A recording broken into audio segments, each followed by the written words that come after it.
Olá, bem-vindo a mais um vídeo. Meu nome é Adolfo. Uma pessoa ontem comentou assim: Adolfo, grava um vídeo falando como você aprendeu inglês. Bom, não é que eu aprendi inglês, eu estou aprendendo inglês. Eu não aprendi inglês, eu estou aprendendo. Segundo, eu não falo inglês, eu apenas leio em inglês. A pergunta é, e eu entendi o foco da pergunta desse irmão: quando é que eu descobri ou quando é que eu comecei a ler em inglês? Quando é que eu comecei a fazer isso? Foi num dado momento que eu estava estudando grego, estudando também a crítica textual, e eu simplesmente olhei nas notas de rodapé, isso eu já disse em vídeo, dos livros, eu olhava as notas de rodapé dos livros, e eu só via livro referência em inglês. Eu olhava, era livro em inglês. Eu falei, então não dá, se eu quero estudar esse assunto, eu não posso ficar só na língua portuguesa.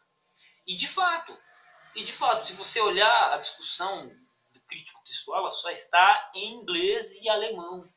Alguma coisa em francês. Entende? Então, assim, o que eu fiz? Eu comecei a comprar livros em inglês. Eu tive que começar muitos livros, dicionário, gramática, boas gramáticas brutas, elas estão em inglês, não estão em português.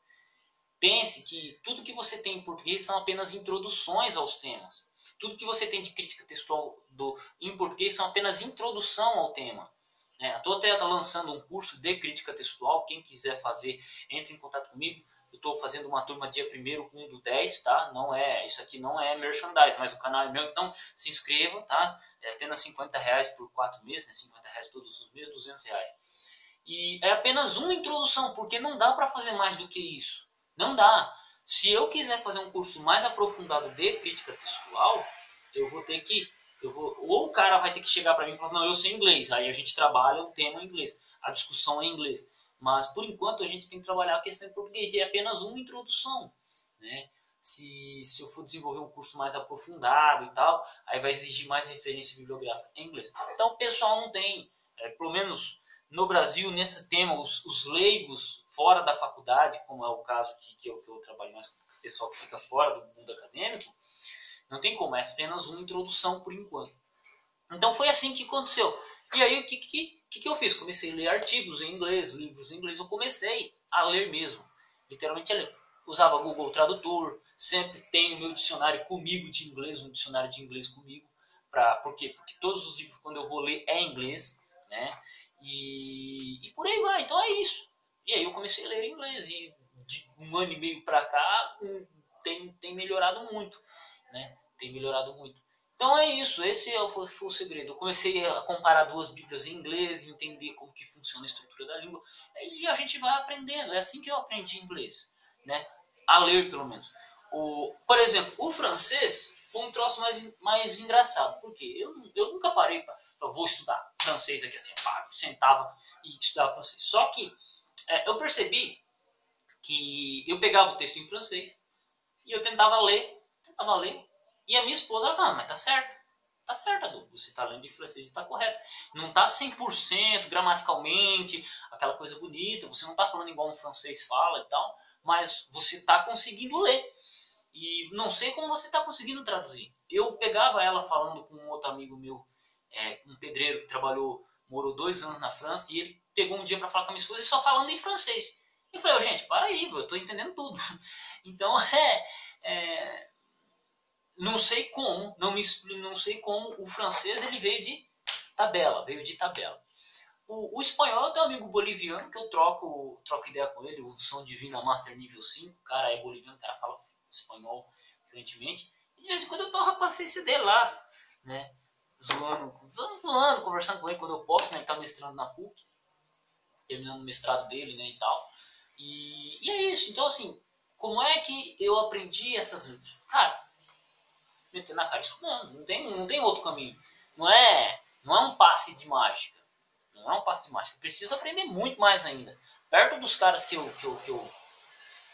tenho como referência, mesmo que eu disse que não é para ter referência, perto dos caras que são referência do assunto, não adianta, nem adianta você querer falar alguma coisa se você não lê inglês. Então, assim, o que eu vejo assim, na área da crítica textual, eu vejo algumas pessoas querendo discutir o tema, só que elas não têm noção da profundidade do tema. Temos uma uma noçãozinha na língua portuguesa, uma noçãozinha. Agora nós temos 2 livros de crítica textual majoritários.